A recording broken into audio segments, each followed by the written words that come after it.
Saints and the Falcons. This was an exciting way to end the season. At least, well, from an objective perspective, the first half was maybe really exciting. The second, it slowed down. There was only 6 points scored in the second half, and they were all by the Saints.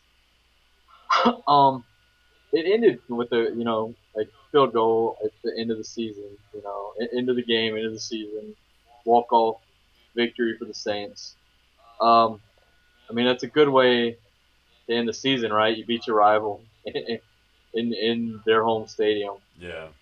2017, Atlanta kind of went off a little bit. Julio had some big plays. I mean, this was kind of what you expected. I mean, first half, offensive, back and forth type game, from Atlanta and New Orleans. The impressive thing, actually, the last two games, the Saints defense played a lot better. I First half agree. of the Jags game in particular, and the second half of this game. So it gives me some hope for next season. Yeah, I totally agree that they stepped it up big time. And the craziest thing was when Atlanta was going down the score, and then they fumbled it, and Saints get it, and then Saints go all the way across the field See, and the and goal do line the and do the same same thing. thing. See, that's why even though this game, like, there wasn't any points for a while, it was crazy because that's why there wasn't any Yeah. points. It was a fumble at the goal line and then another fumble at the goal line. And And then who that was was like the highest of highs for me and the lowest of lows. yeah, Like, who was kidding. the safety from the Saints that picked off Matt Ryan? He was a guy that I believe that was his first pick. Uh, you don't hear too much about, you know. Man, he hadn't been playing a whole lot. No, he hasn't. So it was a guy. Man, I forget what his last name is. Um, I got the roster here. I'm flipping through real quick. See if I can find it. Sanford. That's right. Okay. So yeah, I'm interested to see it. He's gonna probably. I mean, obviously, I'm assuming he'll stick around, and they'll see, how he does. That could just be a one-hit wonder, or maybe signs of things to come. I don't know. Right. But the defense definitely was tightening up toward the end of the season, and it was a good way to finish the season. So you got to think if the offense picks up. I mean, we went 7-9, and we had an overtime loss to the Titans, which is nothing. This shouldn't have been an overtime anyway. But you know, and then we had that game against Carolina where we almost gave them the first loss a few weeks, like I think maybe the week before they got it. Yeah. And just think about that. Just two games were 9-7, so that were really close. And I remember the first Tampa game was a fumble really late in the game that gave them that game. So that's 10-6. Just but a couple plays were 10-16. Right. Despite the fact that our defense played tremendously terrible most of the time. So I don't know. I don't feel too bad about the team actually. I try to be optimistic about the team. Um, Sean Payton and Drew Brees, I'm hoping will both be back. I think that to get rid of Payton would be a mistake, and I think to get rid of Brees would be an even bigger mistake. That's just downright ridiculous. I think if they're gonna get rid of Right, Breeze, right. was Especially the way he played this season. there's no way that anyone's gonna try to like solidify or like to justify getting rid of Breeze. He had the most passing yards this year. Right, He had the again, most passing, and he didn't play what week 2, week 3 this yeah, season. he missed the game. So if he would have played that game, there's no doubt in my mind that he would have had another 5,000 yard Right, season, and he'd be the only person in the 5,000 yard club this year. right. So I mean, That's 2 years in a row, no 5,000 yard club. right? Interesting.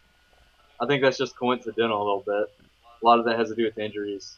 But I mean, if this actually was the last Sean Payton and Drew Brees game where they're together, which I hope it's not. I mean, I went over Atlanta is about as good as it can get, minus playoffs. So uh, it was a good way to end the season, and I really hope it's not the end of an era. because I think the offense is good enough that if the defense can just get a little bit better, just create some turnovers, and we're a contender immediately. The offense is that good. Yeah. So, Oh, I think so. yeah. I My question to you, and I think you pretty much answered already of how you feel about Sean Payton or what are the chances, and I think that pretty much already summarized it.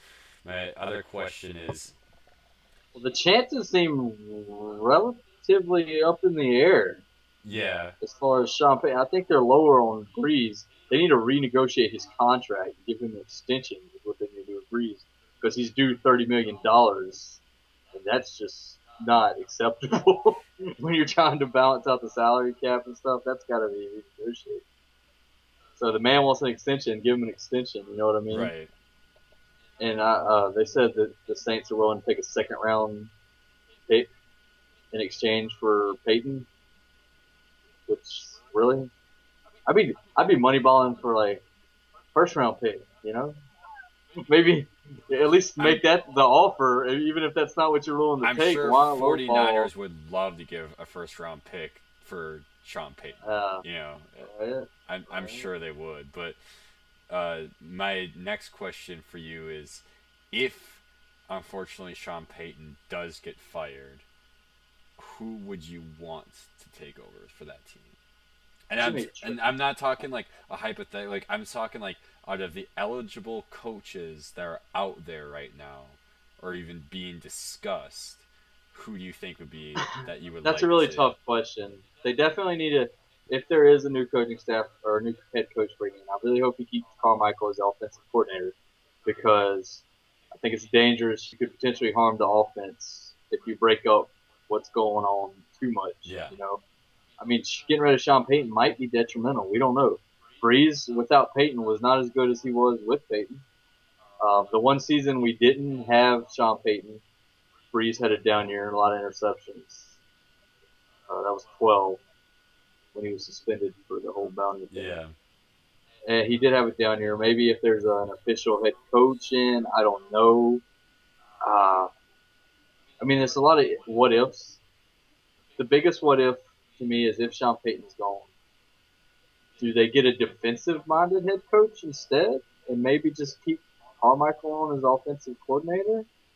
I think that's a huge possibility personally right, because the offense is pretty much there. Maybe get a young lineman and a big receiver late in the draft. I wouldn't spend an early draft pick on it. That's stupid when you have such a terrible defense. But the line is getting old on the offense, so they need to keep it young, start bringing in the next generation, whatever. But as far as naming names, I don't know if there's anyone in particular that stands out that yeah, this is who I hope gets it. So not I'm not gonna go even that far. not even Tom Coughlin, maybe. I mean, no, because if you're talking long term, Coughlin just, I mean, Tom Coughlin's 69 years old. No disrespect, great coach. I just would I hate the hire? No, I wouldn't hate it, but it doesn't stand out like that's the guy we want. I just don't have that feeling. Yeah, So we'll see. We'll probably make a team kind of video for each team, a video for each team, and like after the Super Bowl and everything. I think, right. and we'll know more by then too about what's going down. At least I'm assuming we will. So I think I'll reserve any head coach picks until we know whether Sean Payton's actually going or not. So That sounds about right. anyway, that's about it. It was a pretty good game, pretty good way to end the season. The Falcons, we didn't really. I mean, this was mostly Saints for obvious reasons, but the Falcons are kind of similar to the Saints in that they really need to shore up the defense too. And the funny thing is, I'm gonna shit on the Falcons a little bit. They have a better number one wide receiver, I think, and a better running back, and they're still, the offense still isn't as good, and that's the difference Breeze is making for us right now. So I really, you know, breaking up the offense for us just seems stupid. I just think it's dangerous. I think it's dangerous. Just look at their overall seasons. Falcons started out 5-0, Right. and Saints started out 1-4 by week 5. Right. And look at what Falcons turned out 8-8, and Saints were 7-9. So they had complete opposite, first 5 games of the season, and Saints pretty much caught up with them almost the exact same record, like 1 game off. But still, despite that, it's a little bit crazy of how much of a big turnaround that the Saints season really had on themselves, and just what a huge flop of the Falcons season. Yeah, I think both teams are gonna have to do a little bit of rebuilding. They're not. I don't think either one's in full rebuild mode at this moment. At least they shouldn't be, especially the Saints. Yeah. Maybe on defense, but other than that, I mean, you got to do some rebuilding on both these teams to make them contenders. Right. I mean, just And look at the Falcons. I mean, when you go 5-0 in a season, and then you end it 3-8 after that, it's pretty bad. That's pretty damn bad. that's disappointing. The ultimate disappointment. Mm. Falcon tears. Oh my god. Falcon tears. I'm saying too much. But the last thing I want to say is that the division, especially with Tampa, with Winston and all that, it's going to be interesting to watch. And this has definitely been kind of a Carolina era here the last 3 years.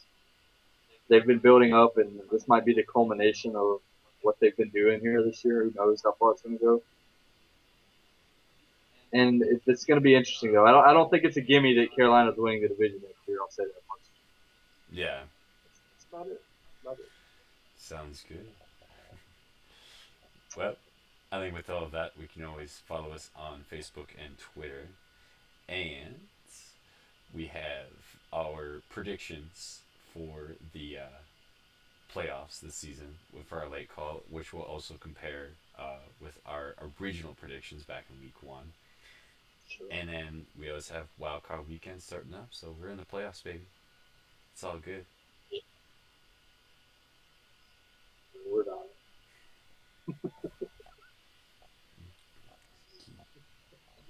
it. Did you